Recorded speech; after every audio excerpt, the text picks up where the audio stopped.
Hello there guys, and welcome back to the channel. So in this video I'm going to be talking about the Ant-Man buff and the fallout in the community and my personal opinion about this entire situation.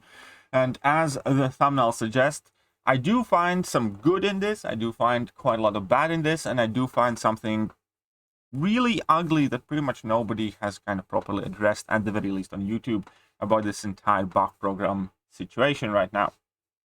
As many of you know, Ant-Man got buffed, and it was quite controversial buff, because individually, he's much better champion, because I remind anyone, previously Ant-Man's ability description was about 5 lanes long, and he basically did nothing. He placed fatigues on his light hits, and he can convert them into poisons with his level 2s, and if you awaken him, he could glance. That was literally the extent of his abilities. It was like 5 lines.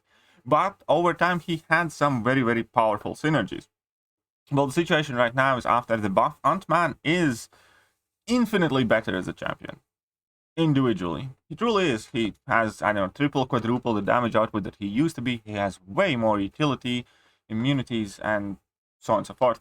At the same time, Kabam took away the synergies that were, and nerfed several synergies, if they didn't completely take away, but like they put a cap on how many Furies he can get with Wasp synergy. It used to be as many as you can manage. Now it's 3 max. They changed Captain America Sam Wilson synergy, and most importantly, they nerfed the Ghost synergy. So first things first, without offering my opinion, just factually, the reason why they changed, and they had to change that Ghost synergy, was the level 2.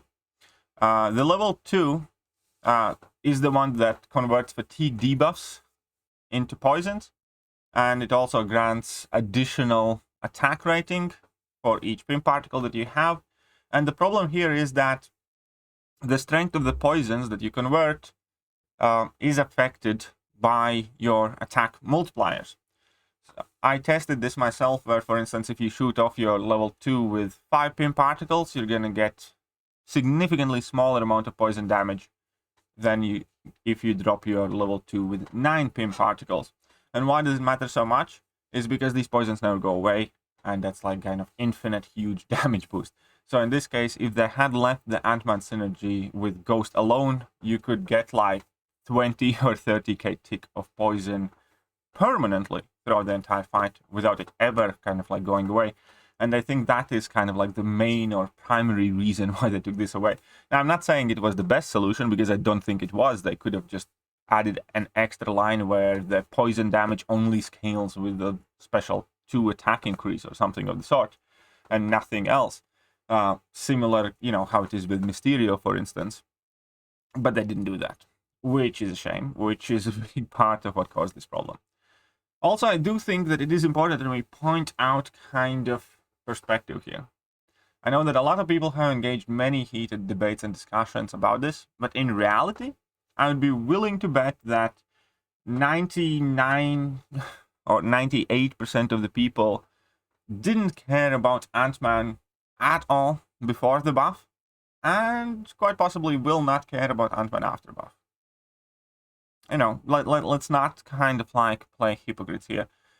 I didn't have my Ant-Man ranked. I had no plans to rank up my Ant-Man. And at the moment, Ant-Man after buff, I haven't ranked him.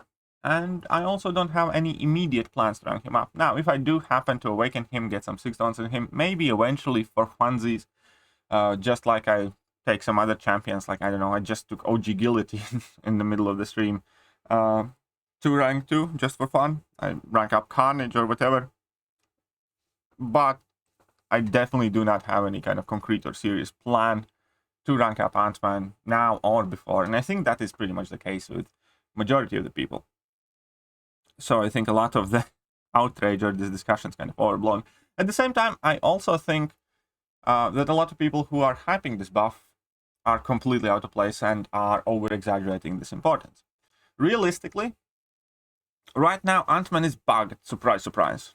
And we can't gauge how good he's going to be overall, which is, again, one thing that kind of hit this entire buff situation quite hard.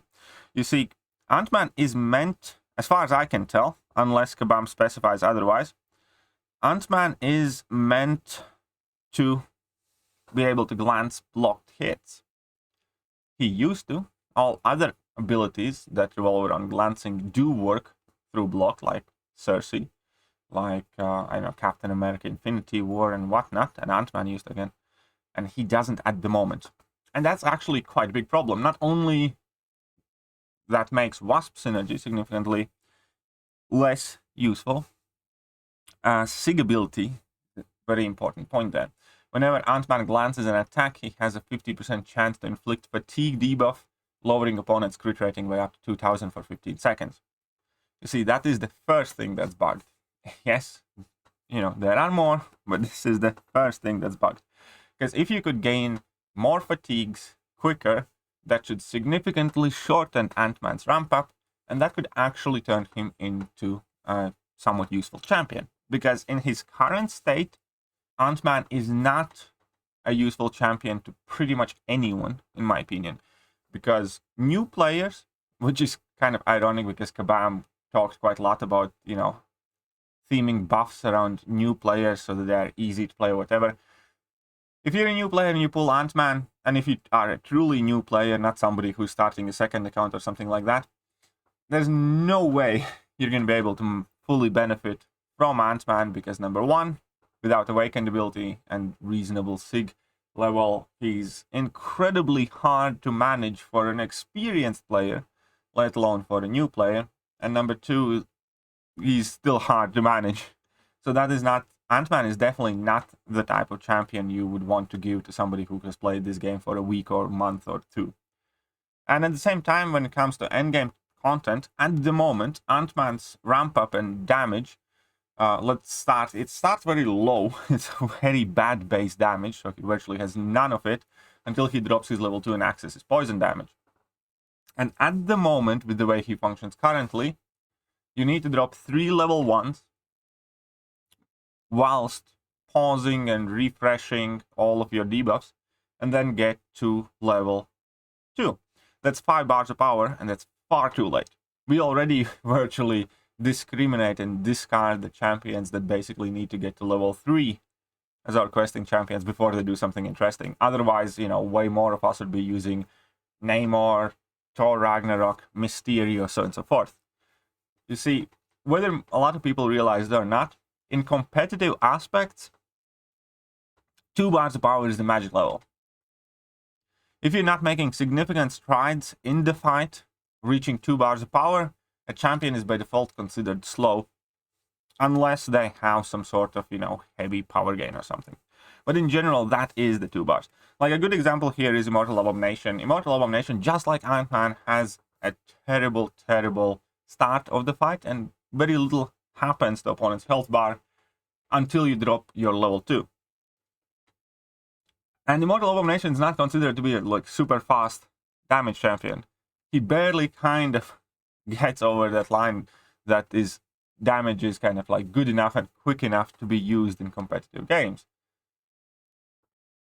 That is that mark. And I'm sure that if you're going to take a look at your favorite champions and the champions that are most used in the competitive gameplay, you're going to realize that too. If a champion requires 3 bars of power or more, it's considered to be a slow champion, and by most people it is not getting used. A very big part of the reason why some of the most popular champions are some of the most popular champions is the fact that they have a very good amount of damage from the get-go or after a level 1 or something of the sort. You can check out anybody's tier list, so on and so forth. You know, it's just one of those things, but if you do need to spend a substantial amount of time ramping up, most people don't, because why would you when there are champions that do same or more and better and faster? So currently, Ant-Man requires 5 bars of power to get the good fight, good damage going. And that, by definition, kind of excludes him from vast majority players' option list in Map 8, because nobody wants to do it 10 times a day. That will make any fight longer than it has to. Alliance War often and mainly is about getting out of a fight as quickly as possible, so nobody really wants to do it Alliance War either.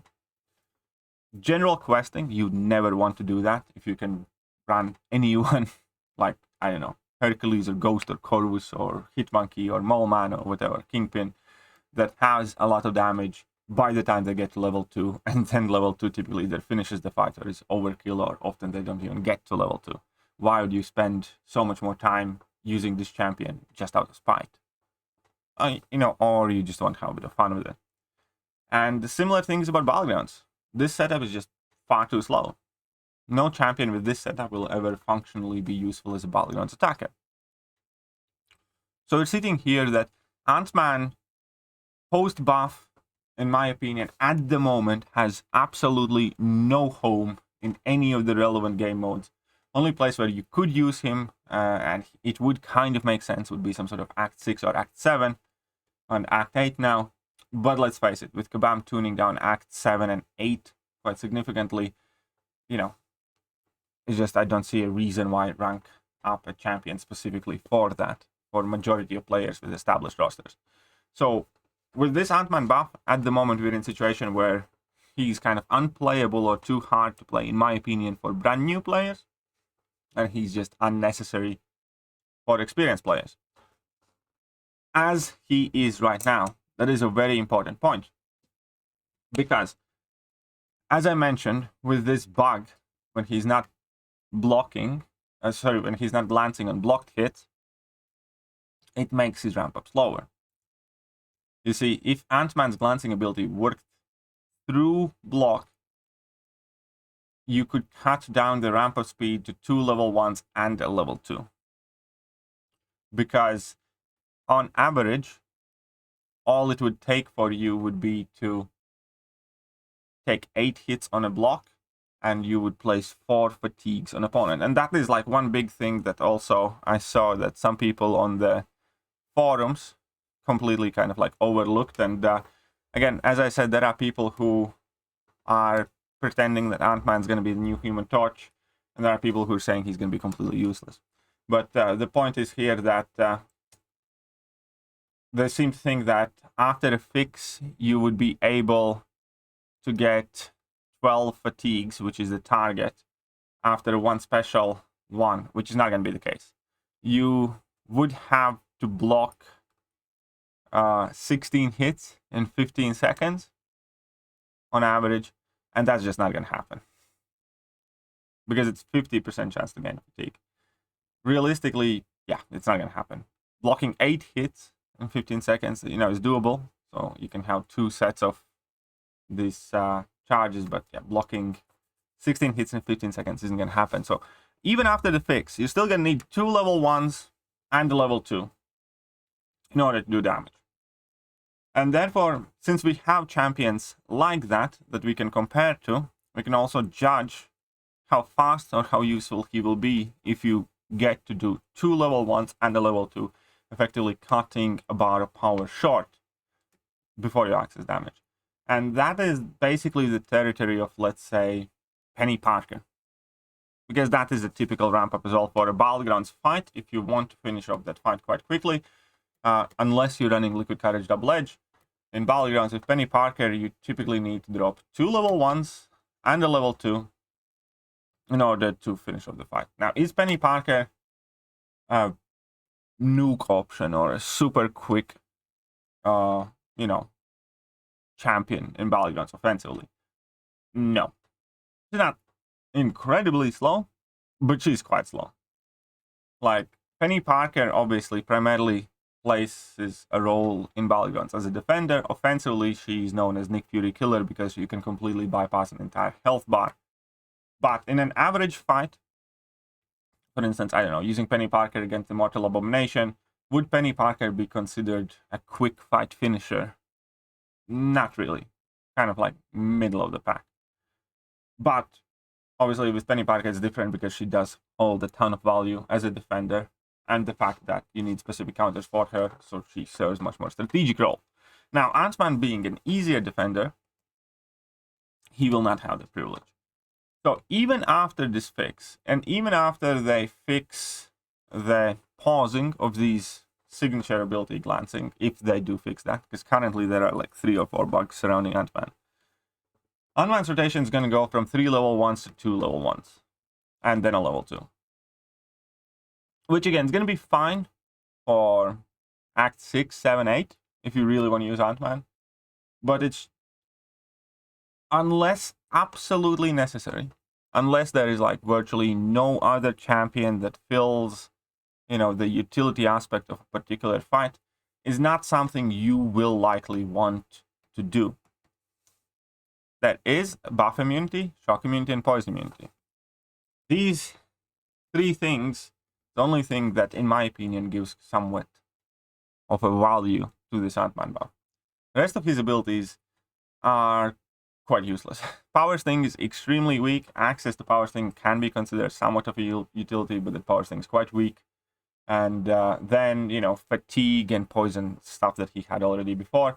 And having Petrify on a special 3 is, again, just not good enough and kind of worthless if you need Petrify against power gain effects, because you'd typically be dead before you reach level 3 against, I don't know, Hyperions with improved power gain and stuff like that.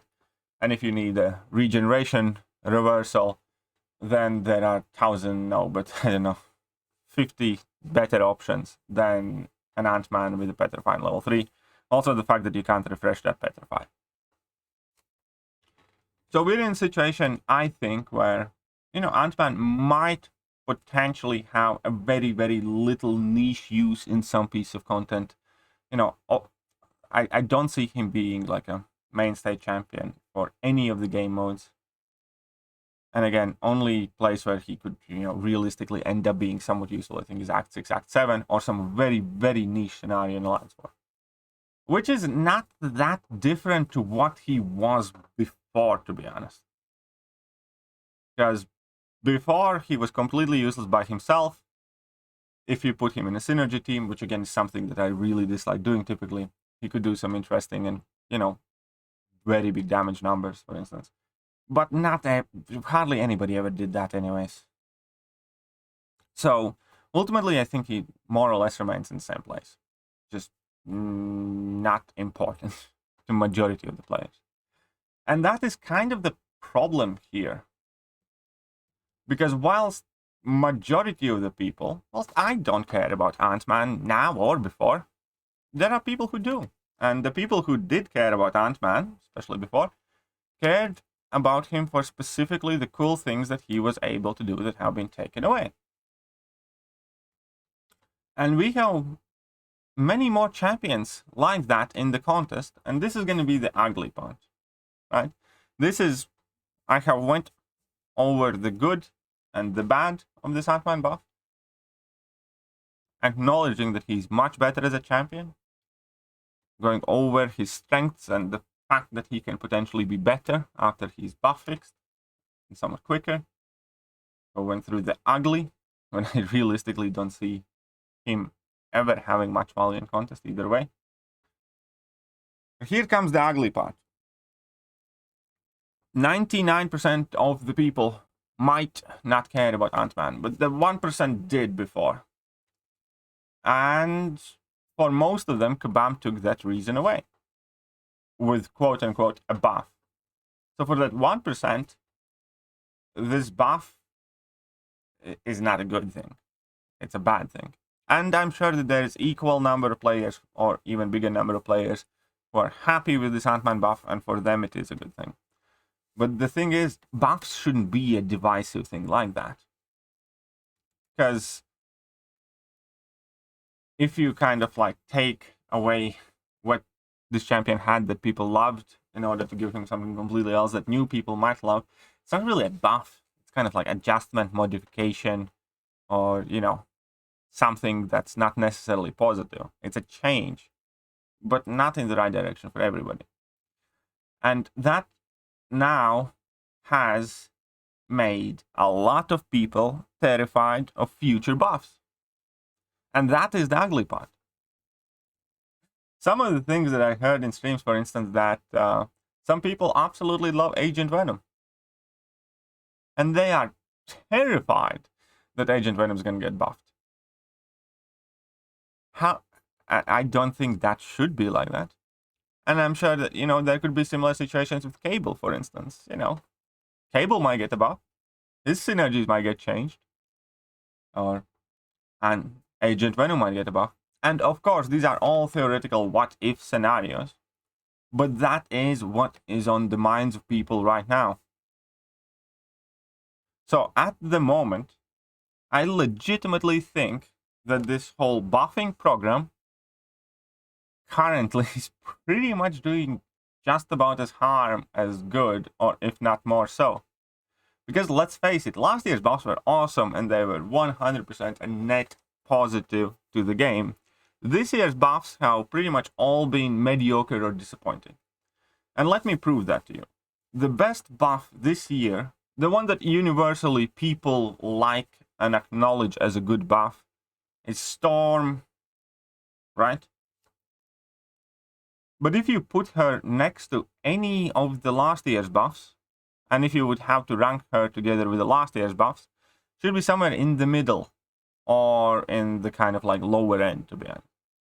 Like if you put Storm's buff next to Joe Fixit, you know, I think Joe Fixit has way more actual top use. If you put that buff next to Hood, I think Hood has way more top game use. If you put that Storm's buff next to Miles Morales, I think Miles Morales is much more important for any account than Storm is or will be. Because Storm effectively now is a big hammer. Tons of damage, you know, a few cool abilities, but that's about it. And that is the best we have this year. So, and we're at September now. There's only like, what, one buff left? Yeah, one buff left, because Kabam obviously needs a break in October from working very hard on like 7 buffs this year. Or 6 buffs this year. This year buff program, I think, has been pitiful, abysmal, overall speaking. Looking at Psycho Man's buffs, looking at, I don't know, Deadpool X-Force buff is a huge wasted opportunity, looking at whatnot. Even some of the buffs that initially seemed good, like Juggernaut, has just far too many weaknesses to be realistically useful. And yeah, I think this, and now, with, you know, this type of behavior here, that there are people legitimately terrified of who Kabam is going to buff next in case it's Agent Venom or Cable or something else that's not necessarily the best champions on their own, but get a lot of help from synergies or something. I'm not even sure that this buff program is doing anything good to the community. I don't think the game would be any different had Kabam, you know, reverted every single buff this year. I don't think it would have like any impact on, you know, the competitive aspects of the game. And again, I understand that people like some of the buffs, and I'm not saying on an individual level. I'm saying overall, I don't think it would have like a really meaningful impact. So, you know, my own personal feeling at the moment with buff program is that I don't want them to buff any champion that I care about right now. That's how little faith I have in the buff program, and that's how shit of a job I think they have been doing this year. Like, I really want Superior Iron Man to be buffed. But please not now. You know, get your shit together next year. Release a handful of good, actually useful buffs. And then we can, you know, talk. And this is another thing that I hear far too often this year. Not every buff has to be, you know, insane or amazing. And I agree. Not every buff has to be insane or amazing. But at least some should. Like this year we haven't had any. Like not a single buff this year comes close to at least 10 or 15 buffs from last year. Like I can list at least 10 buffs last year that are miles better than anything they have done this year. So yeah, I agree. Not every buff should be absolutely amazing. It's, you know, fair enough if they pull another Juggernaut every now and then. But at least some, you know, kind of like default idea of a buff should be that you hope for something useful or decent or good. Nobody's asking for broken Magnetos all the time, but you know, make some more Joe Fixits. Do some more Hoods. Some more Miles Moraleses. Why not? So I think that is the ugly part. At the moment, people have no faith in buff program. At the moment, you know, for many people, buff program is arguably doing more damage than good. And for even more people, it's just absolutely irrelevant right now. And anything I said in this video, obviously, is my opinion, my expression. coming from my perspective based on how I perceive the game. If you disagree, that is perfectly fine. You know what? I even encourage you to disagree, because this world would be boring if everybody thought the same.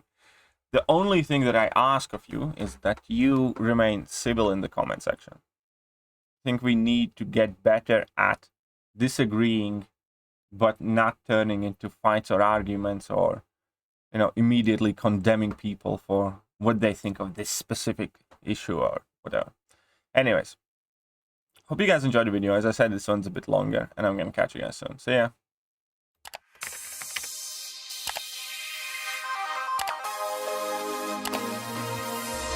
Hello there guys, and welcome back to the channel. So we have all the information about the